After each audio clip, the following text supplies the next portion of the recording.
The devil files ವಿಶೇಷ ಕಾರ್ಯಕ್ರಮಕ್ಕೆ ತಮ್ಮೆಲ್ಲರಿಗೂ ಆತ್ಮೀಯ ಸ್ವಾಗತ. ನಾನು ಸಾಹಿತ್ಯ, ನನ್ನ ಜೊತೆ ನನ್ನ ಕೊಲೀಗ್ ವಿವೇಕ್ ಕೂಡ ಇದ್ದಾರೆ. ವಿವೇಕ್, ವೆಲ್ಕಮ್. ನಮಸ್ತೆ. ಇವತ್ತು ಅಶ್ವವೇಗ ನ್ಯೂಸ್ ಏನಂದ್ರೆ ವಿಶೇಷವಾದಂಥ ಕಾರ್ಯಕ್ರಮವನ್ನ ಇಟ್ಕೊಂಡಿದ್ದೀವಿ. ಏನಂದ್ರೆ ಡೆವಿಲ್ ಫೈಲ್ಸ್ ಅಂತಾನೆ ಇಟ್ಕೊಂಡಿದ್ದೀವಿ. ಈ ಡೆವಿಲ್ ಫೈಲ್ಸ್ ಯಾವುದಕ್ಕೆ ಲಿಂಕ್ ಮಾಡಿ ತೆಗೆದುಕೊಂಡಿದ್ದೀವಿ ಅಂದ್ರೆ ಎಪ್ಸ್ಟೀನ್ ಫೈಲ್ಸ್ ಅನ್ನ ಲಿಂಕ್ ಮಾಡಿ ತೆಗೆದುಕೊಂಡಿದ್ದೀವಿ. ಇಲ್ಲಿವರೆಗೂ ಸಹ ಯಾವುದೇ ಒಂದು ನ್ಯೂಸ್ ಚಾನಲ್ ಎಪ್ಸ್ಟೀನ್ ಫೈಲ್ಸ್ ವಿಚಾರಕ್ಕೆ ಹೋಗಿರಲಿಲ್ಲ, ಡೆವಿಲ್ ಫೈಲ್ಸ್ ಅನ್ನೋ ಒಂದು ಸುದ್ದಿಯನ್ನ ಮಾಡಿರಲಿಲ್ಲ. ಆ ಸುದ್ದಿಯನ್ನ ಇವತ್ತು ಅಶ್ವವೇಗ ನ್ಯೂಸ್ನಲ್ಲಿ ತೋರಿಸೋದಕ್ಕೆ ಮುಂದಾಗಿದ್ದೀವಿ. ನೋಡ್ತಾ ಇರಿ. ಎಸೇನು ವಿವೇಕ್, ಈಗ ಎಪ್ಸ್ಟೀನ್ ಫೈಲ್ಸ್ ಈಗ ಆಲ್ರೆಡಿ ಅಮೆರಿಕಾದಲ್ಲಿ ಭಾರಿ ಸದ್ದು ಮಾಡ್ತಾ ಇದೆ. ಕೇವಲ ಅಮೆರಿಕ ಅಷ್ಟೇ ಅಲ್ಲ, ಈಗ ಕರ್ನಾಟಕದಲ್ಲಿರೋರ್ಗೂ ಕೂಡ ಢವ ಶುರುವಾಗಿದೆ. ಯಾಕೆಂತಂದ್ರೆ ಎಪ್ಸ್ಟೀನ್ ಫೈಲ್ಸ್ ಅಂದ ಕ್ಷಣ ಏನಾಗುತ್ತೆ ಅಂದ್ರೆ ಕೇವಲ ಒಂದು ಸೆಕ್ಸ್ ಸ್ಕ್ಯಾಂಡಲ್ ಅಂತ ಯೋಚನೆ ಮಾಡ್ತಾರೆ, ಆದ್ರೆ ಹಣವು ಕೂಡ ಬಹಳ ಮುಖ್ಯ ಆಗತ್ತೆ. ಈಗ ಎಷ್ಟೆಲ್ಲ ಹಗರಣಗಳಾಗ್ತಾ ಇದೆ, ಅದು ಕೂಡ ಈಗ ನಮ್ಮ ಡೆವಿಲ್ ಫೈಲ್ಸ್ಗೆ ಸೇರ್ಕೊಳ್ಳುತ್ತೆ. ಇನ್ನು ಅಮೆರಿಕಾದ ಬಿಸ್ನೆಸ್ ಮ್ಯಾನ್ ಜೆಫ್ರಿ ಎಪ್ಸ್ಟೀನ್ ಫೈಲ್ಗಳಿಂದ ಅನೇಕ ಗಣ್ಯರು ಈಗ ನಿದ್ದೆಗೆಟ್ಟಿದ್ದಾರೆ. ಇನ್ನು ಬ್ರಿಟನ್ ಪ್ಯಾಲೇಸ್ ನಿಂದ ಹಿಡಿದು ವೈಟ್ ಹೌಸ್ ಸೇರಿ ಇಂಡಿಯಾದಲ್ಲೂ ಕೂಡ ಬಹಳ ಶಾಕಿಂಗ್ ನಲ್ಲಿದ್ದಾರೆ. ಅಪ್ರಾಪ್ತರು ಹೆಣ್ಣು ಮಕ್ಕಳ ಮೇಲಿನ ದೌರ್ಜನ್ಯದ ಅಪರಾಧಿ ಜೆಫ್ರಿ ಎಪ್ಸ್ಟೀನ್. ಎಲ್ಲರೂ ಕೂಡ ಕೇಳಿರ್ತೀರ ಈ ಒಂದು ಹೆಸರನ್ನ. ಡೊನಾಲ್ಡ್ ಟ್ರಂಪ್, ನರೇಂದ್ರ ಮೋದಿ ಸೇರಿ ಬೌದ್ಧ ಧರ್ಮ ಗುರುಗಳಾದಂಥ ದಲೈ ಲಾಮಾ ಹೆಸರು ಕೂಡ ಇದೆ. ಇನ್ನು ಎಪ್ಸ್ಟೀನ್ ಜೊತೆ ನಂಟು ಅಂದಾಕ್ಷಣ ಅವರಿಂದೆಲ್ಲ ತಪ್ಪಾಗಿದೆ ಅಂತ ಅರ್ಥ ಅಲ್ಲ. ಆದ್ರೆ ಎಪ್ಸ್ಟೀನ್ ಫೈಲ್ಸ್ ಎಫೆಕ್ಟ್ ಬಗ್ಗೆ ಕರ್ನಾಟಕದ ಗಣ್ಯರ ಕಾರಿಡಾರ್ ಅಲ್ಲೂ ಕೂಡ ಭಯ ಶುರುವಾಗಿದೆ. ಯಾಕೆಂತಂದ್ರೆ ಇಲ್ಲೂ ಕೂಡ ಕೆಲವೊಂದಿಷ್ಟು ಹಗರಣಗಳಿದ್ದಾವೆ. ಈ ಒಂದು ಹಗರಣಗಳು ಡೆವಿಲ್ ಫೈಲ್ಸ್ ನಲ್ಲಿ ಉಳ್ಕೊಂಡಿದ್ದಾವೆ. ಕೇವಲ ನಾವು ಈ ಒಂದು ಎಫೆಕ್ಟ್ ಯಾವ ರೀತಿ ಇದೆ ಅಂತ ಅಂದ್ರೆ ನಮ್ಮ ಕರ್ನಾಟಕದಲ್ಲಿರುವಂತಹ ಗಣ್ಯರಿಗೂ ಕೂಡ ತಟ್ಟಿದೆ. ಕೇವಲ ಅಮೆರಿಕದಲ್ಲಿ ಮಾತ್ರ ಸದ್ದು ಮಾಡ್ತಾ ಇಲ್ಲ. ಯಾಕೆಂತಂದ್ರೆ ಆ ಒಂದು ಲಿಸ್ಟ್ ಏನಿದೆ, ಗಣ್ಯಾತಿ ಗಣ್ಯರ ಹೆಸರು ಕೂಡ ಇದೆ ಆ ಒಂದು ಲಿಸ್ಟ್ ನಲ್ಲಿ. ಅದರ ಜೊತೆಗೆ ಒಂದು ಅಮೆರಿಕಾದ ಅಧ್ಯಕ್ಷರಿಂದ ಹಿಡಿದು ಬ್ರಿಟಿಷ್ನ ಒಂದು ರಾಜಕುಮಾರ ಏನಿದ್ದಾನೆ ಅವರ ಹೆಸರು ಕೂಡ ಇದೆ. ಅಷ್ಟೇ ಅಲ್ಲ, ಸಾಕಷ್ಟು ಗಣ್ಯಾತಿ ಗಣ್ಯರ ಹೆಸರು ಇರೋದ್ರಿಂದ ಎಲ್ಲರಿಗೂ ಕೂಡ ಢವ ಶುರುವಾಗಿದೆ. ಇನ್ನು ಕರ್ನಾಟಕದ ಗಣ್ಯರ ಕಾರಿಡಾರ್ ಅಲ್ಲೂ ಕೂಡ ಈಗ ಸದ್ಯಕ್ಕೆ ಭಯ ಇದೆ.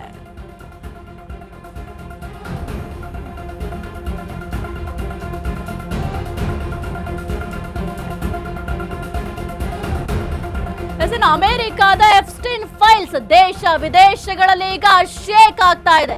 ಆಗಿರೋದು ಹಳೆ ಸುದ್ದಿ, ಆದ್ರೆ ಕರ್ನಾಟಕದಲ್ಲೂ ಕೂಡ ಹಲವು ಕ್ಷೇತ್ರಗಳ ಗಣ್ಯರಿಗೆ ಈಗ ಭಯ ಶುರುವಾಗಿದೆ. ಕರ್ನಾಟಕದ ಕೆಲವು ರಾಜಕೀಯ ಅಧಿಕಾರಿಗಳು, ಇನ್ನು ಕೆಲವು ಮಠಾಧೀಶರ ವಲಯ ಕೂಡ ಈಗ ಶೇಕ್ ಆಗ್ತಾ ಇದೆ. ಅಷ್ಟೇ ಅಲ್ಲ, ಹಲವು ರೀತಿಯ ತಪ್ಪುಗಳನ್ನ ಎಸಗಿರುವ ಕೆಲವು ಗಣ್ಯರ ಎದೆಯಲ್ಲಿ ಢವ ಶುರುವಾಗಿದೆ, ನಡುಕ ಶುರು ಆಗಿದೆ. ಇನ್ನು ಕರ್ನಾಟಕದ ಕೆಲ ಗಣ್ಯರ ತಪ್ಪು ಒಪ್ಪುಗಳು ಕೂಡ ಈಗ ಔಟ್ ಆಗಿದೆ. ನಮ್ಮದಲ್ಲೀಗ ಹೊರಬೀಳ್ತಾ ಇದೆ ಅನ್ನೋ ಭಯದಲ್ಲಿ ಈಗ ಎಲ್ಲರೂ ಕೂಡ ಗಣ್ಯಾತಿ ಗಣ್ಯರೇನಿದ್ದಾರೆ ಅಂದ್ರೆ ತಪ್ಪು ಮಾಡಿರ್ತಾರಲ್ಲ ಅವ್ರಿಗೆ ಸರ್ವೇ ಸಾಮಾನ್ಯವಾಗಿ ಭಯ ಇರುತ್ತೆ. ಸಾಕಷ್ಟು ಪ್ರಕರಣಗಳು ಕೂಡ ಇದಾವೆ ಈ ಒಂದು ವಿಚಾರಕ್ಕೆ ಸಂಬಂಧಪಟ್ಟಂತೆ. ಎಲ್ಲರಲ್ಲೂ ಕೂಡ ಭಯ ಶುರುವಾಗಿದೆ. ಈಗ ಯಾವಾಗೋ ತಪ್ಪು ಮಾಡಿರ್ತಾರೆ, ಅದಕ್ಕೆ ಸಾಕಷ್ಟು ಉದಾಹರಣೆಗಳು ಕೂಡ ಇದೆ. ಆ ಒಂದು ತಪ್ಪು ಮಾಡಿರುವ ಭಯ ಅವ್ರಿಗೆ ಇರೋದ್ರಿಂದ ವಿವೇಕ ಸಾಮಾನ್ಯವಾಗಿ ಭಯ ಇದ್ದೇ ಇರುತ್ತೆ. ಸಾಕಷ್ಟು ಎಕ್ಸಾಂಪಲ್ ಕೊಡೋದಾದ್ರೆ ಈಗ ನಾವು ಇತ್ತೀಚೆಗಂತೆ ರಾಮಚಂದ್ರ ರಾವ್ ಅವರ ಒಂದು ಕೇಸ್ ಆಗಿರಬಹುದು, ಅದು ಒಂದು 5 ವರ್ಷದ ಹಿಂದಿನ ಒಂದು ವಿಡಿಯೋ ಅಂತ ಕೂಡ ಹೇಳಲಾಗಿತ್ತು. ಆದ್ರೆ ಈಗ ಅದು ರಿಲೀಸ್ ಆಗತ್ತೆ ಅಂತ ಅಂದಾಗ ಎಲ್ರಿಗೂ ಕೂಡ ಭಯ ಆಗುತ್ತೆ. ಅವ್ರಿಗೆ 5 ವರ್ಷವೂ ಕೂಡ ಭಯದಲ್ಲೇ ಇದ್ರು. ತಪ್ಪು ಮಾಡಿದ ಪ್ರತಿ ವ್ಯಕ್ತಿಗೂ ಸಹ ಯಾವಾಗ ನನ್ನ ತಪ್ಪುಗಳು ಹೊರಗೆ ಬರ್ತಾವೋ ಅನ್ನೋ ಒಂದಿಷ್ಟು ಭಯವನ್ನ ಕಾಡ್ತಾನೆ ಇರುತ್ತೆ. ಆ ಭಯದಲ್ಲೇ ಅವರು ಜೀವನವನ್ನ ನಡ್ಸ್ಕೊಳ್ತಾ ಮುಂದೆ ಬರ್ತಾ ಇರ್ತಾರೆ. ಅಲ್ಲ, ನಿಜ. ಈಗ ನೀವು ಹೇಳ್ದಂಗೆ ಕೇವಲ ಅದೊಂದೇ ಪ್ರಕರಣ ಅಲ್ಲ, ಸಾಕಷ್ಟು ಇದೆ. ಇನ್ನು ಈ ಒಂದು ಎಪ್ಸ್ಟೀನ್ ಮಾಡೆಲ್ ಕಿರಾತಕರ ಬಗ್ಗೆ ನಾವು ಮಾತನಾಡ್ತಾ ಹೋದ್ರೆ ಕರ್ನಾಟಕದಲ್ಲೂ ಕೂಡ ಕೆಲವು ಗಣ್ಯರಿಗೆ ಎಪ್ಸ್ಟೀನ್ ಮಾದರಿ ಕ್ರಿಮಿನಲ್ಸ್ಗಳ ಭಯ ಕೂಡ ಇದೆ. No doubt. ಹೆಣ್ಣು ಹೊನ್ನು ಮಣ್ಣಿನ ಆಸೆಗೆ ಬಿದ್ದ ಕೆಲವು ಗಣ್ಯರೆಲ್ಲ ಸೈಕ್ ಆಗಿದ್ದಾರೆ. ಇನ್ನು ಹಣ ಆಗಿರಬಹುದು, ಅಂತಸ್ತಾಗಿರಬಹುದು, ಅಧಿಕಾರದ ಮದದಲ್ಲಿ ಹಾದಿ ತಪ್ಪಿರುವ ಹಲವರ ಕ್ಯಾಂಪಿಗ ಶೇಕ್ ಆಗ್ತಾ ಇದೆ. ನಮ್ಮಲ್ಲೂ ಕೂಡ ಇಂಟರ್ನ್ಯಾಷನಲ್ ಬ್ರೋಕರ್ ಎಪ್ಸ್ಟೀನ್ ಮಾದರಿ ಕೇಸ್ಗಳ ಭಯ ಕೂಡ ಇದಾವೆ. ಈಗ ನಾವೇನು ಎಪ್ಸ್ಟೀನ್ ಇಂಟರ್ನ್ಯಾಷನಲ್ ಬ್ರೋಕರ್ ಅಂತ ಹೇಳ್ತೀವಿ, ಅದೇ ರೀತಿ ಇಲ್ಲೂ ಕೂಡ ಇದ್ದಾರೆ. ಕರ್ನಾಟಕದಲ್ಲಿ ಹಲವು ಬ್ರೋಕರ್ಗಳ ನಂಟಿದೆ, ಅದು ಕೂಡ ಗಣ್ಯರಿಗೆ. ಹಾಗಾದ್ರೆ ಅಮೆರಿಕಾದ ಎಪ್ಸ್ಟೀನ್ ಫೈಲ್ಸ್ ಕತೆ ಏನಂತ ಚಿಕ್ಕದಾಗಿ ಹೇಳ್ತೀವಿ ನೋಡಿ. ಯಾಕೆಂತಂದ್ರೆ ಎಪ್ಸ್ಟೀನ್ ಅಂದ ಮಾತ್ರಕ್ಕೆ ನಾವು ಕೇವಲ ಅಮೆರಿಕಾಗೆ ಮಾತ್ರ ಸೀಮಿತ ಅಂತ ಯೋಚನೆ ಮಾಡ್ತೀವಿ. ಆದ್ರೆ ಇದು ಕೇವಲ ಅಮೆರಿಕಾಗೆ ಮಾತ್ರ ಸೀಮಿತ ಆಗಿಲ್ಲ. ನಮ್ಮ ಕರ್ನಾಟಕದ ಹಲವು ಗಣ್ಯರಿಗೆ ಢವ ಶುರುವಾಗಿದೆ. ಏಕೆಂತಂದ್ರೆ ಸಾಕಷ್ಟು ತಪ್ಪುಗಳನ್ನ ಮಾಡಿರ್ತಾರೆ. ಆ ಒಂದು ತಪ್ಪು ಯಾವಾಗ ಹೊರಗಡೆ ಬೀಳುತ್ತೆ ಅಂತ ಭಯದಲ್ಲಿದ್ದಾರೆ. ಭಯದಲ್ಲೇ ಜೀವನ ಮಾಡೋ ಪರಿಸ್ಥಿತಿ ಗಣ್ಯಾತಿಗಳಲ್ಲಿದ್ದಾರೆ.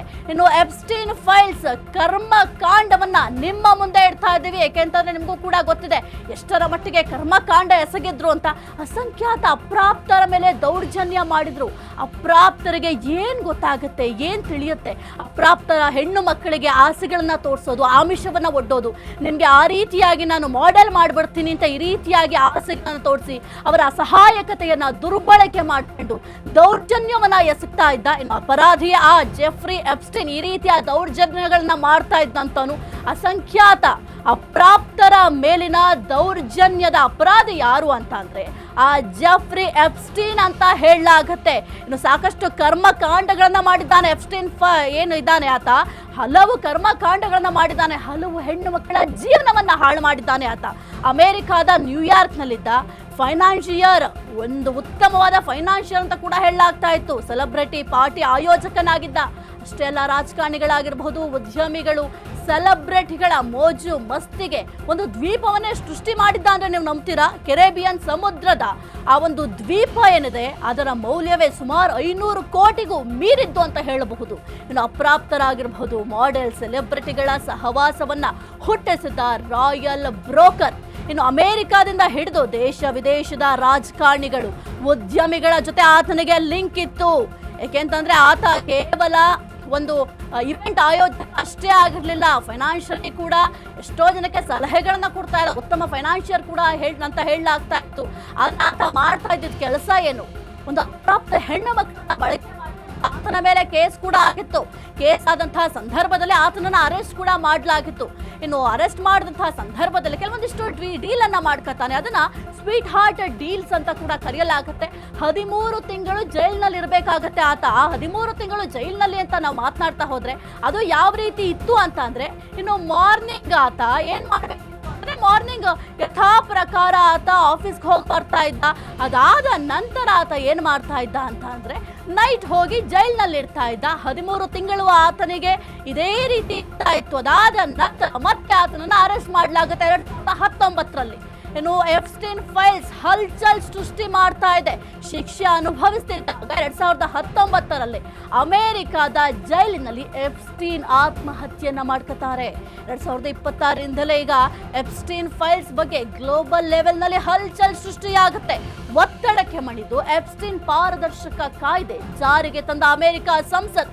ಇನ್ನು ನೂರಾರು ಸೆಕ್ಸ್ ಸ್ಕ್ಯಾಮ್ ಅಪರಾಧಿ ಎಪ್ಸ್ಟೀನ್. ಇನ್ನು ಸ್ಮಾರ್ಟ್ ಫೋನ್, ಇಮೇಲ್ ಬಾಂಬ್ ಎಲ್ಲವೂ ಕೂಡ ಈಗ ಸೋಷಿಯಲ್ ಮೀಡಿಯಾದಲ್ಲಿ ಹರಿತಾ ಇದೆ. ಅಮೆರಿಕ ನ್ಯಾಯಾಂಗ ಇಲಾಖೆಯಿಂದಲೇ ದಾಖಲೆ ಮೇಲೆ ದಾಖಲೆಗಳನ್ನ ಫುಲ್ ರಿಲೀಸ್ ಮಾಡಲಾಗ್ತಾ ಇದೆ. ಅಂದಾಜು 2,000 ವಿಡಿಯೋಗಳು, 2 ಲಕ್ಷ ಫೋಟೋ ಸೇರಿ 35 ಲಕ್ಷ ಪುಟಗಳ ದಾಖಲೆಯನ್ನ ಈಗ ರಿಲೀಸ್ ಮಾಡಲಾಗಿದೆ. ಈ ಒಂದು ದಾಖಲೆ ರಿಲೀಸ್ ಆಗಿರೋದ್ರಿಂದ ಸಾಕಷ್ಟು ಜನರಿಗೆ ಸರ್ವೇ ಸಾಮಾನ್ಯವಾಗಿ ಭಯ ಇರುತ್ತೆ. ಆ ಒಂದು ದಾಖಲೆಯಲ್ಲಿ ನಮ್ಮ ಹೆಸರು ಎಲ್ಲೂ ಉಲ್ಲೇಖ ಆಗಿರುತ್ತೆ. ಯಾಕೆಂತಂದ್ರೆ ಈ ಒಂದು ಇವೆಂಟ್ ಆಯೋಜಕರು ಆಗಿದ್ರಿಂದ ಕೆಲವೊಂದು ಇವೆಂಟ್ ವಿಚಾರವಾಗಿಯೂ ಕೂಡ ಮಾತನಾಡಿರ್ತಾರೆ. ಹಾಗಾಗಿ ಸದ್ಯಕ್ಕೆ ಎಲ್ಲರಿಗೂ ಕೂಡ ಭಯ ಶುರುವಾಗಿದೆ. ಇನ್ನು ನಮ್ಮ ಕರ್ನಾಟಕದಲ್ಲಿ ಕೇಳಂಗೆ ಇಲ್ಲ. ಕರ್ನಾಟಕಕ್ಕೆ ನಾವು ಈಗ ಅದನ್ನ ಹೋಲಿಕೆ ಮಾಡ್ತಾ ಇದ್ದೀವಿ ಅಂತಲ್ಲ. ಈ ಒಂದು ಡೆವಿಲ್ ಫೈಲ್ಸ್ ಉದ್ದೇಶ ಏನು ಅಂತಂದ್ರೆ, ಇಲ್ಲಿ ಏನೆಲ್ಲ ಹಗರಣಗಳಾಗ್ತಾ ಇದೆ, ಎಷ್ಟು ರಾಜಕಾರಣಿಗಳು ಹಗರಣ ಮಾಡ್ತಾ ಇದ್ದಾರೆ, ಅದೆಲ್ಲದಕ್ಕೂ ಕೂಡ ಎಲ್ಲಿ ತಾರ್ಕಿಕ ಅಂತ್ಯ ಸಿಕ್ಕಿದೆ. ಇನ್ನು ಇಂಟರ್ನ್ಯಾಷನಲ್ ಬ್ರೋಕರ್ ಮಾಯಾಲೋಕ, ಎಪ್ಸ್ಟೀನ್ ಮಾಯಾಲೋಕದಲ್ಲಿ ಆಮಿಷದಿಂದ ಬೆದರಿಕೆ, ಬಲಾತ್ಕಾರ, ದೌರ್ಜನ್ಯ. ಇನ್ನು ನೆಟ್ಫ್ಲಿಕ್ಸ್ OTTಯಲ್ಲೂ ಕೂಡ ಜೆಫ್ರಿ ಎಪ್ಸ್ಟೀನ್ ಫಿಲ್ತ್ ರಿಚ್ ಹೆಸರಿನ ವೆಬ್ ಸಿರೀಸ್ ಹವಾ ಕೂಡ ಜೋರಾಗಿತ್ತು. ಇನ್ನು ಮನಿ ಆಗಿರಬಹುದು, ಪವರ್ ಆಗಿರಬಹುದು, ಕರಪ್ಷನ್ ಅಂತ ಇತ್ತೀಚಿನ ವರ್ಷಗಳಲ್ಲಿ ಬಂದಿತ್ತು ಆ ಒಂದು ವೆಬ್ ಸಿರೀಸ್. ಇನ್ನು ತನ್ನ ಮಾಲೀಕತ್ವದ ಐಲ್ಯಾಂಡ್ಗೆ ಬನ್ನಿ ಸ್ವರ್ಗ ಅನುಭವಿಸಿ ಅಂತ ಗಣ್ಯರಿಗೆ ಈತ ಆಫರ್ ಬೇರೆ ಕೊಡ್ತಾ ಇದ್ನಂತೆ. 1998ರಿಂದ 2019ರವರೆಗೆ ಗಣ್ಯರ ಹಾಟ್ ಡಾರ್ಲಿಂಗ್ ಆಗಿದ್ದ ಎಪ್ಸ್ಟೀನ್ ಈಗ ಎಪ್ಸ್ಟೀನ್ ಫೈಲ್ಸ್ ನಲ್ಲಿ ಹೆಸರು ಬರ್ತಿದ್ದಂಗೆ ಅಂತಾರಾಷ್ಟ್ರೀಯ ಗಣ್ಯರು ಕೂಡ ಶೇಕ್ ಆಗಿದ್ದಾರೆ. ಅವ್ರಿಗೂ ಕೂಡ ಭಯ ಆಗ್ತಾ ಇದೆ, ಎಲ್ಲಿ ಇವರ ಹೆಸರು ಕೂಡ ಬರುತ್ತೆ ಮುನ್ನೆಲೆಗೆ ಅಂತ. ಆಲ್ರೆಡಿ ಎಷ್ಟೋ ಜನ ರಾಜೀನಾಮೆ ಕೊಟ್ಟಿದ್ದಾರೆ. ಇನ್ನು ಗಣ್ಯಾತಿ ಗಣ್ಯರಿಗೆ ಗಂಡಾಂತರ ಅಂತೂ ಕಟ್ಟಿಟ್ಟ ಬುತ್ತಿ ಅಂತ ಹೇಳಬಹುದು. ಮುಖ್ಯವಾಗಿ ಈಗ ಅಮೆರಿಕ ಅಧ್ಯಕ್ಷ ಟ್ರಂಪ್, ನಿಮ್ಗೆಲ್ರಿಗೂ ಕೂಡ ಗೊತ್ತಿದೆ, ಅಮೆರಿಕ ಅಧ್ಯಕ್ಷ ಟ್ರಂಪ್ಗೂ ಕೂಡ ಈ ಒಂದು ಏನು ಈಗ ಸದ್ಯಕ್ಕೆ ಆತನ ಹೆಸರು ಕೂಡ ಕೇಳ ಬರ್ತಾ ಇದ್ರಿಂದ ಆತ ಕೂಡ ನನಗೂ ಈ ಒಂದು ಹೆಣ್ಣು ಮಕ್ಕಳನ್ನ ದುರ್ಬಳಕೆ ಮಾಡ್ಕೊಂಡಿದ್ದೀನಿ ಅಂತ ಏನು ಆರೋಪ ಮಾಡಿದ್ದಾರೆ. ಆ ಒಂದು ಆರೋಪ ನನಗೂ ಅದಕ್ಕೂ ಸಂಬಂಧ ಇಲ್ಲ ಅಂತ ಅವರು ಕೂಡ ಅಲ್ಲಗಳೆದಿದ್ದು. ಇನ್ನು ಪ್ರಧಾನಿ ಮೋದಿ ಸೇರಿ ವಿಶ್ವದ ಬಿಲಿಯನರ್ಸ್ಗೂ ಕೂಡ ಈಗ ಭಯ ಶುರುವಾಗಿದೆ. ಮುಖ್ಯವಾಗಿ ನಮ್ಮ ಪ್ರಧಾನಿ ನರೇಂದ್ರ ಮೋದಿ ಅವರ ಹೆಸರು ಕೂಡ ಕೇಳ ಬಂದಿತ್ತು. ಆದ್ರೆ ಪ್ರಧಾನಿ ನರೇಂದ್ರ ಮೋದಿ ಅವರ ಹೆಸರು ಕೇಳಿ ಬಂದ ತಕ್ಷಣ ಈಗ ಅದಕ್ಕೆ ಒಂದು ಸ್ಪಷ್ಟನೆ ಕೂಡ ನೀಡಲಾಗಿದೆ. ಯಾಕೆಂತಂದ್ರೆ 2017ರಲ್ಲಿ ಪ್ರಧಾನಿ ನರೇಂದ್ರ ಮೋದಿ ಅವರು ಇಸ್ರೇಲ್ಗೆ ಹೋಗಿದ್ರು. ಆ ಒಂದು ಸಂದರ್ಭದಲ್ಲಿ ಟ್ರಂಪ್ ಅವರನ್ನು ಕೂಡ ಭೇಟಿ ಮಾಡಿದ್ರು. ಒಂದು ಟೈಮ್ ಲೈನ್ ವಿಚಾರವಾಗಿ ಕೆಲವೊಂದಿಷ್ಟು ಇಮೇಲ್ ಸಂದೇಶಗಳು ರವಾನೆ ಆಗಿತ್ತು ಅಂತ ಆಲ್ರೆಡಿ ಸ್ಪಷ್ಟನೆಯನ್ನ ಕೊಟ್ಟಿದ್ದಾರೆ. ಇನ್ನು ಸಾಕಷ್ಟು ಗಣ್ಯರ ಹೆಸರು ಕೂಡ ಈಗ ಕೇಳಿ ಬರ್ತಾ ಇದೆ. ಮುಖ್ಯವಾಗಿ ಡೊನಾಲ್ಡ್ ಟ್ರಂಪ್ ಆಗಿರಬಹುದು. ಕೇವಲ ಡೊನಾಲ್ಡ್ ಟ್ರಂಪ್ ಅಷ್ಟೇ ಅಲ್ಲ, ಏನೀಗ ಸಾಕಷ್ಟು ಗಣ್ಯರಿದ್ದಾರೆ, ಅವರೆಲ್ಲರ ಹೆಸರು ಕೂಡ ಕೇಳಿ ಬಂದಿತ್ತು. ಆದ್ರೆ ಇದೆಲ್ಲವನ್ನು ಕೂಡ ಸರ್ವೇ ಸಾಮಾನ್ಯವಾಗಿ ಅಲ್ಲಗೆಳೆಯುವ ಕೆಲಸವನ್ನ ಮಾಡ್ತಾರೆ. ಯಾಕೆಂತಂದ್ರೆ ಹಗರಣ ಅಂತಂದ್ರೆ ಅದಕ್ಕೆ ತಾರ್ಕಿಕ ಅಂತ್ಯ ಎಲ್ಲಿದೆ ಎಂಬ ಪ್ರಶ್ನೆ ಸದ್ಯಕ್ಕೆ ಮೂಡುತ್ತೆ. ನಮ್ಮ ಕರ್ನಾಟಕದಲ್ಲೂ ಕೂಡ ಸಾಕಷ್ಟು ಹಗರಣಗಳಾಗಿದೆ. ಆದ್ರೆ ಇಷ್ಟು ದಿನಗಳ ಹಗರಣಗಳಿಗೆ ಎಷ್ಟು ತಾರ್ಕಿಕ ಅಂತ್ಯ ಕೊಟ್ಟಿದ್ದಾರೆ? ಇನ್ನು ಎಪ್ಸ್ಟೀನ್ ಫೈಲ್ಸ್ ಎಫೆಕ್ಟ್ ಈಗ ಸ್ಟಾರ್ಟ್ ಆಗಿದೆ. ಕೆಲ ಯುವತಿಯರು ಮಾಡೆಲ್ ಜೊತೆ ಫೋಟೋ ಔಟ್ ಆಗ್ತಾ ಇದ್ದಂತೆ ಕೆಲವರ ತಲೆದಂಡ ಕೂಡ ಆಗಿದೆ. ಇನ್ನು ಇಂಗ್ಲೆಂಡ್ನಲ್ಲಿ ಹೌಸ್ ಆಫ್ ಲಾರ್ಡ್ನಲ್ಲಿ ರಾಜೀನಾಮೆ ಕೊಟ್ಟಿರುವಂತಹ ಒಬ್ಬ ಮೆಂಬರ್ ಬಕಿಂಗ್ ಹ್ಯಾಮ್ ಪ್ಯಾಲೇಸ್ನಿಂದ ಈಗ ಆಲ್ರೆಡಿ ಹೊರಬಿದ್ದಿರುವ ಬ್ರಿಟನ್ ರಾಜ್ಕುಮಾರ್. ಯಾಕೆಂತಂದ್ರೆ ಬ್ರಿಟನ್ ರಾಜ್ಕುಮಾರ್ ಅವರ ಹೆಸರು ಕೂಡ ಕೇಳಬಂದಿತ್ತು. ಜೊತೆಗೆ ಕೆಲವೊಂದಿಷ್ಟು ಫೋಟೋಗಳು ಕೂಡ ವೈರಲ್ ಆಗಿತ್ತು. ಇನ್ನು ಎಪ್ಸ್ಟೀನ್ ಫೈಲ್ಸ್ ನಲ್ಲಿ ತನ್ನ ಕಳ್ಳಾಟದ ಚಾಟ್ ಔಟ್ ಆಗಿದ್ದಕ್ಕೆ ಅಲ್ಲಿನ ಮಿನಿಸ್ಟರ್ ಕೂಡ ಔಟ್ ಆದ್ರು. ಈ ಮಧ್ಯೆ ಮೋದಿ ಟ್ರಂಪ್ ಸೇರಿ ಹಲವರ ಕಚೇರಿಗಳಿಂದ ತಪ್ಪಿಲ್ಲ ಅಂತಲೂ ಕೂಡ ಸ್ಪಷ್ಟನೆಯನ್ನ ನೀಡಲಾಗಿದೆ. ಇದೊಂದು ಕಡೆ ಜಾಗತಿಕ ಎಫೆಕ್ಟ್ ಆದ್ರೆ ಇಲ್ಲಿ ನಮ್ಮಲ್ಲಿಯೂ ಎಪ್ಸ್ಟೀನ್ ಎಫೆಕ್ಟ್ ಕೂಡ ಇದೆ. ಈಗ ಆಲ್ರೆಡಿ ಸ್ಪಷ್ಟನೆಯನ್ನ ಕೊಡುವ ಕೆಲಸವನ್ನ ಮೋದಿ ಅವರು ಕೂಡ ಮಾಡಿದ್ದಾರೆ, ಟ್ರಂಪ್ ಅವರು ಕೂಡ ಮಾಡಿದ್ದಾರೆ. ಆದ್ರೆ ಈ ಒಂದು ವಿಚಾರಕ್ಕೆ ಸಂಬಂಧಪಟ್ಟಂತೆ ಆಲ್ರೆಡಿ ಒಂದು ತನಿಖೆ ಕೂಡ ಶುರುವಾಗಿದೆ, ಒಂದು ಎನ್ಕ್ವೈರಿ ಕೂಡ ಮಾಡ್ತಾ ಇದ್ದಾರೆ. ಪ್ರತಿಯೊಂದು ಕೂಡ ತನಿಖೆ ಮಾಡೇ ಮಾಡ್ತಾರೆ. ಈಗ ಸುಮ್ಮನೆ ಏನೋ ಒಂದು ಆರೋಪ ಬಂತು ಅಂದ ತಕ್ಷಣ ಅವ್ರನ್ನ ಅರೆಸ್ಟ್ ಮಾಡ್ಲಿಕ್ಕೆ ಸಾಧ್ಯ ಆಗುದಿಲ್ಲ. ಕೆಲವೊಂದಿಷ್ಟು ಸಾಕ್ಷ್ಯಾಧಾರಗಳು ಬೇಕಾಗುತ್ತೆ. ಆ ಎಲ್ಲಾ ಸಾಕ್ಷ್ಯಾಧಾರಗಳನ್ನು ಕೂಡ ಕಲೆ ಹಾಕಲಾಗುತ್ತೆ. ಈಗ ಯಾರ್ದೋ ಒಬ್ಬರ ಹೆಸರು ಇನ್ನೊಬ್ರು ಯಾರೋ ಹೋಗಿ ಹೇಳಿದ್ರು ಅಂದ ಮಾತ್ರಕ್ಕೆ ಅವ್ರದ್ದು ತಪ್ಪಿದೆ ಅಂತ ಯಾರು ಕೂಡ ಜಡ್ಜ್ಮೆಂಟ್ ನೀಡಲಿಕ್ಕೆ ಸಾಧ್ಯ ಆಗೋದಿಲ್ಲ. ಹಾಗಾಗಿ ಸದ್ಯಕ್ಕೆ ಯಾರ ಹೆಸರೆಲ್ಲ ಕೇಳ ಬಂದಿದೆ ಎಲ್ಲರ ಬಗ್ಗೆಯೂ ಕೂಡ ಸದ್ಯಕ್ಕೆ ತನಿಖೆಯನ್ನ ಶುರು ಮಾಡಿದ್ದಾರೆ. ಇನ್ನು ಕರ್ನಾಟಕದಲ್ಲಿ ಯಾಕೆ ಭಯ ಆಗ್ತಾ ಇದೆ? ಈ ಒಂದು ಡೆವಿಲ್ ಫೈಲ್ಸ್ ಅಂದ್ರೆ ಏನು ಅಂತ ನೀವು ಯೋಚನೆ ಮಾಡ್ತಾ ಇರಬಹುದು.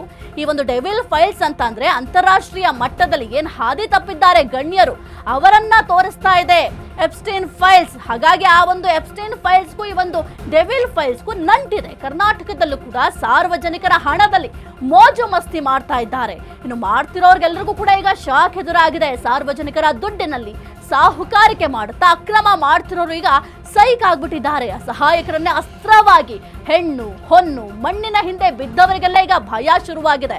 ನಮ್ಮ ಕರ್ನಾಟಕದಲ್ಲೂ ಪಾಪಿಗಳ ಲೋಕದಲ್ಲಿ ಸ್ಫೋಟ ಆಗ್ತಿರೋದು ನೋ ಡೌಟ್. ಹಿಂದಿನಿಂದ ನಮ್ಮಲ್ಲಿಯೂ ಕೂಡ ದ ಡೆವಿಲ್ ಫೈಲ್ಸ್ ಇನ್ನು ಮಾಯಾಲೋಕ ಕಣ್ಮುಂದೆ ಇದ್ದೇ ಇದೆ. ಈ ಒಂದು ಡೆವಿಲ್ ಫೈಲ್ಸ್ ಅಂತ ನಾವು ಯಾಕೆ ಹೆಸರಿಟ್ಟಿದ್ದೀವಿ ಅಂತ ಅಂದ್ರೆ ನಮ್ಮಲ್ಲೂ ಕೂಡ ತಪ್ಪಿತಸ್ಥರಿದ್ದಾರೆ. ಅವ್ರ ಹಣವನ್ನ ಯೂಸ್ ಮಾಡ್ಕೊಂಡ್ರೆ ನಾವು ಪ್ರಶ್ನೆ ಮಾಡಲ್ಲ. ಆದ್ರೆ ಅವ್ರು ಯೂಸ್ ಮಾಡ್ತಾ ಇರೋ ಹಣ ಯಾವುದು? ಸಾರ್ವಜನಿಕರ ಹಣ, ಅಂದ್ರೆ ನಮ್ದು ಮತ್ತೆ ನಿಮಗೆ ಸೇರಿದಂತ ಹಣವನ್ನ ಯೂಸ್ ಮಾಡ್ಕೊಂಡು ಮೋಜಿ ಮಸ್ತಿ ಮಾಡ್ತಾ ಇದ್ದಾರೆ. ಅವ್ರಿಗೆ ಇಷ್ಟ ಬಂದಂತೆ ಜೀವನವನ್ನ ಲೀಡ್ ಮಾಡ್ತಾ ಇದ್ದಾರೆ.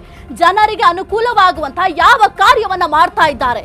ಇತ್ತೀಚೆಗೆ ಹೊರಬಂದಿದ್ದ ದಿ ಡೆವಿಲ್ ಫೈಲ್ಸ್ ಅಂದ್ರೆ ಪ್ರಜ್ವಲ್ ರೇವಣ್ಣ ಪಕ್ಕಾ ಸಾಕ್ಷಿ. ನೋಡಿ, ಬೇರೆ ಯಾರು ಎಕ್ಸಾಂಪಲ್ ಬೇಡ ಅನ್ಸುತ್ತೆ. ಪ್ರಜ್ವಲ್ ರೇವಣ್ಣ ನಿಮ್ಗೆಲ್ರಿಗೂ ಕೂಡ ಗೊತ್ತಿದೆ.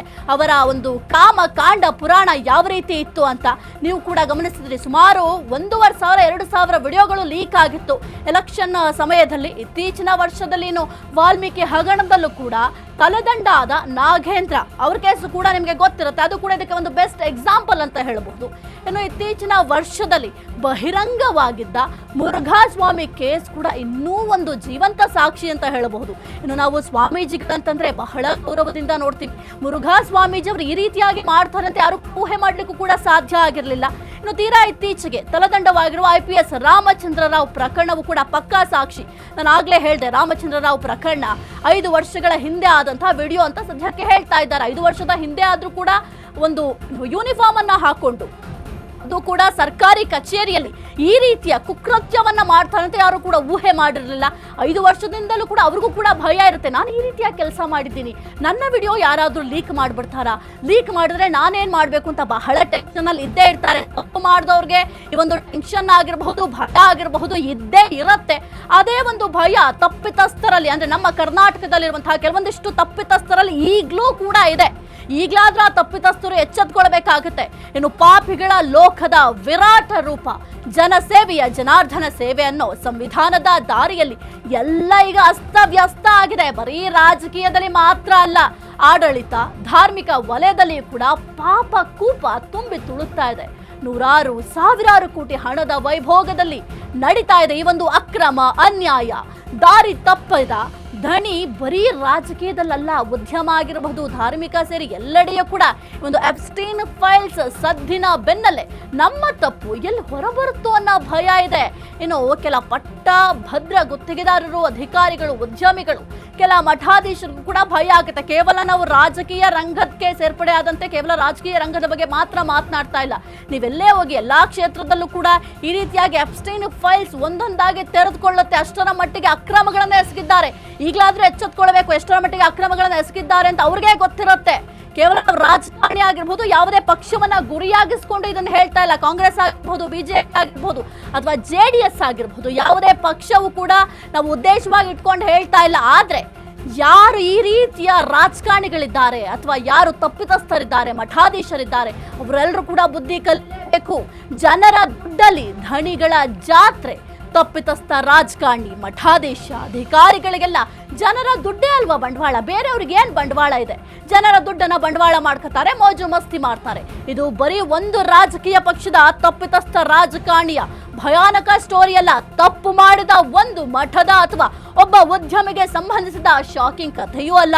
ಬಳ್ಳಾರಿಯಲ್ಲಿ ಎಷ್ಟೋ ಗಣಿ ಧಣಿಗಳು ಲೂಟಿ ಹೊಡೆದ ಸಂಪತ್ತು ಜನರ ಆಸ್ತಿಯೇ ಅಲ್ವೇ? ಹಾಗಾದ್ರೆ ಕಬ್ಬು ಬೆಳೆದ ರೈತರಿಗೆ ಬಾಕಿ ಉಳಿಸಿದ ರಾಜಕಾರಣಿಗಳು ನಾನು ಸಾಹುಕಾರ ಅಂತ ಬೀಗ್ತಾರೆ. ಎಲ್ಲೇ ನೋಡಿದ್ರು ಕೂಡ ನಾನು ದೊಡ್ಡ ಸಾಹುಕಾರ ಅಂತ ಹೇಳ್ಕೊಳ್ತೀರಾ, ಆದ್ರೆ ಅವ್ರಿಗೆ ದುಡ್ಡು ಕೊಡ್ಲಿಕ್ಕೆ ಸಾಧ್ಯ ಆಗ್ಲಿಲ್ವಾ? ಕಾಫಿ ಡೇ ಸಿದ್ಧಾರ್ಥ ಅವರಾಗಿರ್ಬಹುದು, ಸಿದ್ದೆ ರಾಯ್, DK ರವಿ ಆತ್ಮಹತ್ಯೆ ಇನ್ನೂ ಕೂಡ ನಿಗೂಢತೆಯಿಂದ ಕೂಡಿದೆ. ಅದಿನ್ನೂ ಕೂಡ ಮರ್ತಿಲ್ಲ ಜನರು. ಎಲ್ರಿಗೂ ಕೂಡ ಜನರಿಗೆ ನೆನಪಿರುತ್ತೆ ಎಲ್ಲಾ ಪ್ರಕರಣಗಳು ಕೂಡ. ಇನ್ನು ಸಾರ್ವಜನಿಕರ ವಲಯದಲ್ಲಿ ಇನ್ನೂ ಕೂಡ ಅನುಮಾನವನ್ನ ಮೂಡಿಸ್ತಾ ಇರೋದೆ ಈ ಒಂದು ಡೆವಿಲ್ ಫೈಲ್. ಯಾಕೆಂತಂದ್ರೆ ಡೆವಿಲ್ ಫೈಲ್ ಕೇವಲ ರಾಜಕಾರಣಿಗಳಿಗೆ ಮಾತ್ರ ಸೀಮಿತ ಆಗಿಲ್ಲ, ಪ್ರತಿಯೊಬ್ಬರಿಗೂ ಕೂಡ ಅನ್ವಯ ಆಗತ್ತೆ. SN ವಿವೇಕ್ ಮುಖ್ಯವಾಗಿ ನಾವೆಷ್ಟೋ ಪ್ರಕರಣಗಳನ್ನ ಗಮನಿಸಿದ್ವಿ. ಇತ್ತೀಚೆಗಷ್ಟೇ CJ ರಾಯ್ ಅವರ ಕೇಸ್ ಆಗಿರಬಹುದು, ಇನ್ನು ಕೂಡ ಸಾಕಷ್ಟು ಅನುಮಾನಗಳಿದ್ದಾವೆ. ಇದ್ರ ಬಗ್ಗೆ ನೀವೇನ್ ಹೇಳ್ತೀರಾ ವಿವೇಕ್? ಹೌದು ಸಾಹಿತ್ಯ, ತುಂಬಾ ವಿಚಾರಗಳಲ್ಲಿ ಗಮನಿಸ್ತಾ ಹೋಗ್ಬೋದು ನಾವು. CJ ರಾಯ್ ಆಗಿರ್ಬೋದು, DK ರವಿ ಪ್ರಕರಣ ಆಗಿರ್ಬೋದು, ಈ ರೀತಿಯಾಗಿ ಸಾಕಷ್ಟು ಅಧಿಕಾರಿಗಳು ಒತ್ತಡದಿಂದ ಸತ್ತಿದ್ದಾರೆ ಅಂತ ಒಂದಿಷ್ಟು ಜನ ಮಾತನಾಡ್ತಾ ಇದ್ರೆ, ಇನ್ನೊಂದು ಕಡೆ ಸರ್ಕಾರಗಳು ಇದಕ್ಕೆ SIT ತನಿಖಾ ತಂಡ ಅಂತ ಪ್ರತ್ಯೇಕ ತನಿಖೆವನ್ನ ಮಾಡ್ತೀವಿ ಅಂತ SITಯನ್ನ ರಚನೆ ಮಾಡುತ್ತೆ. ಆದರೆ ಆ SITಯ ವರದಿ ಎಷ್ಟು ಜನಕ್ಕೆ ತಲುಪುತ್ತೆ ಅನ್ನೋದು ಕೂಡ ಒಂದಿಷ್ಟು ಪ್ರಶ್ನೆ ಮೂಡಿಸುತ್ತೆ. ನಿಜಕ್ಕೂ ಅದು ಜನಕ್ಕೆ ತಲುಪುತ್ತಾ? ಆ ಪ್ರಕರಣ ಏನಾಯ್ತು ಅಂತ ಜನರಿಗೆ ಗೊತ್ತೇ ಇಲ್ಲ. ಇವತ್ತಿನ ಕಾಲದಲ್ಲೂ DK ರವಿ ಅವರ ಪ್ರಕರಣ ಎಷ್ಟೋ ವರ್ಷಗಳಾಗಿರ್ಬೋದು, ಆದರೆ ಜನ ಇವತ್ತಿಗೂ ಅವ್ರನ್ನ ಯಾರೋ ಬಿಲ್ಡರ್ಗಳು ಕೊಲೆ ಮಾಡಿಸಿದ್ದು, ಅವರನ್ನ ಅವ್ರು ಸೂಸೈಡ್ ಮಾಡ್ಕೊಳ್ಳೋಂಥ ವ್ಯಕ್ತಿ ಅಲ್ಲ ಅಂತ ಮಾತನಾಡ್ತಾರೆ. ಈಗ CJ ರಾಯ್ ಪ್ರಕರಣದಲ್ಲಿ ನಾವು ಮೊನ್ನೆ ಅಷ್ಟೇ ನೋಡಿದ್ವಿ, ಅವರಲ್ಲೂ ಕೂಡ ಅಷ್ಟೇ ಸಾಕಷ್ಟು ಅನುಮಾನಗಳು ಹುಟ್ಟಾಕುವಂಥ ಅಂಶಗಳು ಕೂಡ ಅಲ್ಲಿ ನಡೆದಿದ್ದಾವೆ. ಇದೇ ರೀತಿಯಾಗಿ ಸಾಕಷ್ಟು ವಿಚಾರಗಳು ಜನರಿಗೆ ಕಾಣದೇ ಇರೋ ಹಿಂದಿನ ಅಂದರೆ ತೆರೆಯ ಹಿಂದೆ ಸಾಕಷ್ಟು ವಿಚಾರಗಳು ನಡೆದಿರುತ್ತೆ. ಅದೇ ರೀತಿಯಾಗಿ ಈಗ ಎಪ್ಸ್ಟೀನ್ ಫೈಲ್ಸ್ ಅಂತ ಏನು ಬಂದಿದೆ, ಈ ಎಪ್ಸ್ಟೀನ್ ಫೈಲ್ಸ್ ವಿಚಾರ ಕೂಡ ಅಷ್ಟೇ ಎಷ್ಟು ಸಾರ್ವಜನಿಕರಿಗೆ ತಲುಪಿದೆ ಅಂದರೆ, ಎಷ್ಟು ಸಾರ್ವಜನಿಕರಿಗೆ ಸಾಮಾನ್ಯ ಜನರು ಅಂದರೆ ಡೈಲಿ ವೇಜಸ್ಸು, ದಿನಕೂಲಿ ಕಾರ್ಮಿಕರಿಗೆ ಎಷ್ಟು ಜನಕ್ಕೆ ಗೊತ್ತು ಈ ಎಪ್ಸ್ಟೀನ್ ಫೈಲ್ಸ್ ಬಗ್ಗೆ ಅಂತ. ಇನ್ನು ವಿವೇಕ್, ಮುಖ್ಯವಾಗಿ ಈಗ ನಾವು ಗಣಪತಿ ಅವರ ಸಾವು ಪ್ರಕರಣ ಕೂಡ ಮಾತನಾಡ್ತಾ ಹೋದ್ರೆ ಅಲ್ಲಿ ಅವರು ಸ್ಪಷ್ಟವಾಗಿ ಉಲ್ಲೇಖ ಮಾಡ್ತಾರೆ. ಆ ಒಂದು ಡೆತ್ ನೋಟ್ ಏನ್ ಸಿಗುತ್ತೆ, ಆ ಒಂದು ಡೆತ್ ನೋಟ್ ನಲ್ಲಿ ಉಲ್ಲೇಖ ಮಾಡ್ತಾರೆ ನನ್ನ ಸಾವಿಗೆ KJ ಜಾರ್ಜ್ ಮತ್ತೆ ಕೆಲವೊಂದಿಷ್ಟು ಅಧಿಕಾರಿಗಳ ಹೆಸರನ್ನು ಉಲ್ಲೇಖ ಮಾಡ್ತಾರೆ. ಆದ್ರೆ ಏನಾಯ್ತು ಆ ಪ್ರಕರಣ? ಸದ್ಯಕ್ಕೆ KJ ಜಾರ್ಜ್ ಅವರಿಗೆ ಕ್ಲೀನ್ ಚಿಟ್ ಕೂಡ ಸಿಕ್ಕಿಬಿಟ್ಟಿದೆ. ಕ್ಲೀನ್ ಚಿಟ್ ಸಿಕ್ಕಿದೆ, ಸಚಿವ ಸ್ಥಾನದಲ್ಲಿ ಕೂಡ ಇದ್ದಾರೆ ಈಗ. ಅದೇ ರೀತಿಯಾಗಿ ಈಗ ಮೊನ್ನೆ ಅಷ್ಟೇ ಮಾಂತೇಶ್ ಬಿಳಗಿ ಅವರ ಕೂಡ ಕಾರ್ ಅಪಘಾತ ಆಯಿತು. ಆ ಸಂದರ್ಭದಲ್ಲಿ ಅವ್ರು ಸಾವನ್ನಪ್ತಾರೆ.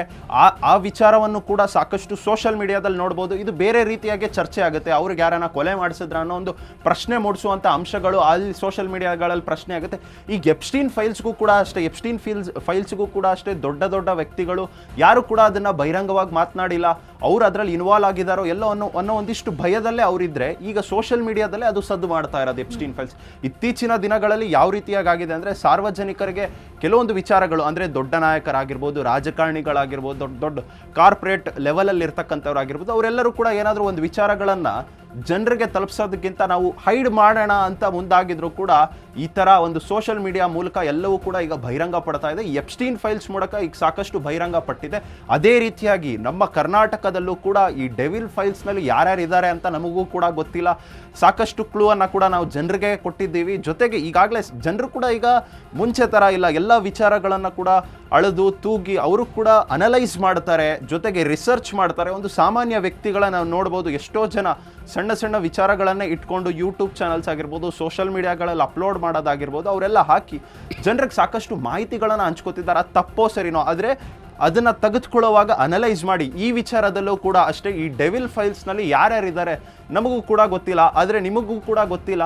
ಆದರೆ ಜನರನ್ನ ನೋಡ್ತಾ ಹೋಗಿ, ಅಂದರೆ ನೀವು ಆಯ್ಕೆ ಮಾಡಿದಂಥ ಜನಪ್ರತಿನಿಧಿಗಳೇನಿದ್ದಾರೆ ಅವರು ನಿಮ್ಮ ಕ್ಷೇತ್ರಗಳಲ್ಲಿ ಏನು ಮಾಡ್ತಾ ಇದ್ದಾರೆ, ಅವರು ನಿಮ್ಮ ದೇಶವನ್ನು ಯಾವ ರೀತಿ ಈಗ ಆಳ್ತಾ ಇದ್ದಾರೆ, ನಿಮ್ಮ ರಾಜ್ಯವನ್ನು ಯಾವ ರೀತಿಯಾಗಿ ಆಳ್ತಿದ್ದಾರೆ ಅಂತ ಜನರೇ ನೋಡಬೇಕು. ಈಗ ಎಲ್ಲೋ ಒಂದು ಕಡೆ ಅವ್ರ ಕ್ಷೇತ್ರದಲ್ಲಿ ಏನು ಕೆಲಸ ಆಗಿದೆ, ಅವ್ರ ಕ್ಷೇತ್ರಕ್ಕೆ ಎಷ್ಟು ಅನುದಾನ ಬಿಟ್ಟಿದೆ, ಎಲ್ಲವೂ ಕೂಡ ಈಗ ಬಹಿರಂಗವಾಗಿ, ಅಂದರೆ ಗೂಗಲಲ್ಲಿ ಆಗಿರ್ಬೋದು, ಎಲ್ಲ ಕಡೆ ಈಗ ಮಾಹಿತಿಗಳು ಸಿಗ್ತಾ ಇದೆ. ಯಾವುದೇ ಒಂದು ಇಲಾಖೆಗಾಗಿರ್ಬೋದು ಎಷ್ಟು ಹಣ ಬಿಡುಗಡೆ ಆಗಿದೆ. ಮುಂಚೆ ಆದರೆ ಸೋಷಿಯಲ್ ಮೀಡಿಯಾ ಇರಲಿಲ್ಲ, ಜನರಿಗೆ ಗೊತ್ತಾಗ್ತಿರ್ಲಿಲ್ಲ ನಮ್ಮ ಇಲಾಖೆಗೆ ಎಷ್ಟು ಹಣ ಬಂದಿದೆ, ನಮ್ಮ ಕ್ಷೇತ್ರಕ್ಕೆ ಎಷ್ಟು ಹಣ ಬಂದಿದೆ. ಈಗ ಜನರ ಕಣ್ಮುಂದೆನೇ ಇದೆ, ಎಲ್ಲವೂ ಕೂಡ ಟ್ರಾನ್ಸ್ಪರೆನ್ಸಿ ಆಗಿದೆ. ಈಗ ಎಲ್ಲವೂ ಕೂಡ ಈಗ ಸೋಷಿಯಲ್ ಮೀಡಿಯಾದಲ್ಲಿ ಲಭ್ಯವಾಗುತ್ತೆ. ಗೂಗಲ್ನಲ್ಲಿ ನಿಮ್ಮ ತಾಲೂಕಿಗಾಗಿರ್ಬೋದು, ನಿಮ್ಮ ಜಿಲ್ಲೆಗಾಗಿರ್ಬೋದು ಎಷ್ಟು ಹಣ ಬಿಡುಗಡೆ ಆಗಿದೆ ಅಂತ ಎಲ್ಲವೂ ಕೂಡ ಲಭ್ಯವಿರುತ್ತೆ. ನೀವೆಲ್ಲರೂ ಕೂಡ ಸಾರ್ವಜನಿಕರು, ವೋಟ್ ಹಾಕಿ ನೀವು ಗೆಲ್ಲಿಸಿದಂಥವ್ರು, ನೀವು ಆಯ್ಕೆ ಮಾಡಿದಂಥವ್ರು, ಪ್ರಶ್ನೆ ಮಾಡಿ ಅನ್ನೋದೇ ನಮ್ಮ ಉದ್ದೇಶ. ಓಕೆ ವಿವೇಕ್, ಮತ್ತೆ ತುಂಬ ವಿಸ್ತೃತವಾಗಿ ಡಿಸ್ಕಷನ್ ಮಾಡಲೇಬೇಕು. ಗೆಸ್ಟ್ಗಳು ಕೂಡ ಇದ್ದಾರೆ, ಅವ್ರ ಜೊತೆ ಕೂಡ ಡಿಸ್ಕಸ್ ಮಾಡೋಣ.